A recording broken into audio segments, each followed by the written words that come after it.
हमारे साथ धनंजय सिन्हा जुड़े हुए हैं पटना स्टूडियो से, उनसे बात करते हैं। धनंजय जी, मुद्दा काफी गंभीर है। जिस तरीके से सुप्रीम कोर्ट ने कहा कि Kota with in Kota SC/ST आरक्षण में, और इसके बाद हालांकि केंद्र सरकार ने अपनी मंशा क्लियर कर दी थी, उसके बाद भी जिस तरीके से ये बंद बुलाया गया, तो हम लगातार ये आरक्षण पे कितने भारत बंद होंगे। और दूसरी बात ये कि क्या उस फैसले को समझा नहीं गया, या दूसरी बात कि उसमें जल्दबाजी हो गई।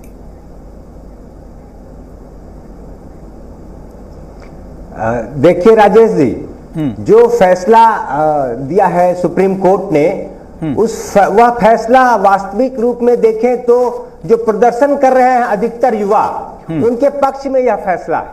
हाँ। जो आरक्षित वर्ग है, जो अनुसूचित जाति एवं जनजाति के लोग हैं, उसमें जो ज्यादा पिछड़े लोग हैं, अब तक जिनको आरक्षण का समुचित लाभ नहीं मिला है, उनके हक में यह फैसला है। दूसरी बात, भारत सरकार ने पल्ला झाड़ लिया, मान लीजिए एक बयान दे दिया कि हम इससे इत्तेफाक नहीं रखते हैं, लेकिन रखना चाहिए, और इत्तेफाक रखना चाहिए, बल्कि इसको लागू करना चाहिए, और ऐसा लागू करना चाहिए ताकि जिन लोगों को पहले आरक्षण का लाभ मिल चुका है आजादी के बाद इतने लंबे समय तक, और जिनको नहीं मिला अब उनको मिले, जिनको मिल गया अब वो छोड़े जगह। हकीकत क्या है, आरक्षण का लाभ आप देखिए, जो लोग पिछड़ी जातियों में, अति पिछड़े अनुसूचित जाति और अनुसूचित जनजातियों में भी चिराग पासवान जी ने विरोध किया। भैया, चिराग पासवान जी इसलिए विरोध कर रहे हैं क्योंकि अगर चिराग पासवान जी को आरक्षण का लाभ नहीं मिलेगा, जैसे OBC मामले में क्रीमी लेयर में अगर वो SC के क्रीमी लेयर में आ जाएंगे तो उनको चुनाव में खड़ा होने का मौका नहीं मिलेगा आरक्षण के तहत। फिर किसी ऐसे लोग को मौका मिलेगा जो पहले खड़े नहीं हुए हैं, जो आर्थिक रूप से पिछड़े हैं, तो सही प्रतिनिधित्व भी आएगा। चिराग पासवान जी को तो अपना डर है कि हमको इस आरक्षण की जो परिभाषा बदलने की बात सुप्रीम कोर्ट ने कही, अगर वह लागू सरकार करेगी तो सबसे पहले चिराग पासवान, सबसे पहले शिबू सोरेन जी के जो बेटे मुख्यमंत्री हैं, सबसे पहले बसपा की जो मायावती जी हैं और उनके भतीजे हैं, उनको मुश्किलें आएंगी ना।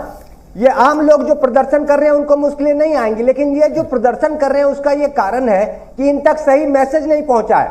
और जो लीड कर रहे लोग हैं, जो नाम हमने कुछ बताए लीडर्स, जो 1%, 1.5%, 2% लोग हैं, अति पिछड़ी जातियों में भी, अनुसूचित जातियों और अनुसूचित जनजातियों में जो 1-2% ऊपर उठ चुके लोग हैं, समृद्ध हो चुके लोग हैं, वे लोग ही लीडर हैं, वे लीड कर रहे हैं। उन्होंने इस अपने अनुसूचित जाति जनजातियों के जो अभी तक बहुत बहुत पिछड़े रह चुके लोग हैं, उनको बोल दिया कि भाई ये फैसला विरोध में है तुम्हारे। वो नहीं बता रहे मेरे विरोध में इसलिए करो और तुम्हारे पक्ष में, वो बता रहे तुम्हारे विरोध में, चलो करो प्रदर्शन।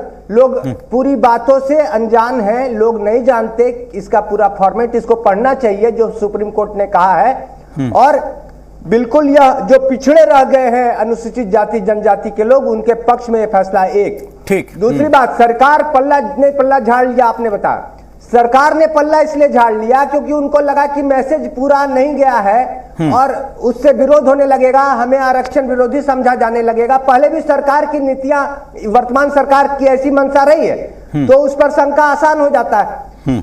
तो सरकार ने पहले पल्ला झाड़ दिया, जबकि इसको लागू करना चाहिए। और मेरा यह कहना है कि इसको जाति के अंदर जाति की, कोटा के अंदर कोटा की बात जो करें, इसको आर्थिक आधार पर लागू करना चाहिए, ताकि जिन लोगों को, जो लोग आर्थिक रूप से समृद्ध हो चुके हैं, वो आरक्षण का लाभ छोड़े, जो आर्थिक रूप से पिछड़े रह गए अनुसूचित जाति और जनजाति के लोग, उनको आरक्षण का लाभ मिले।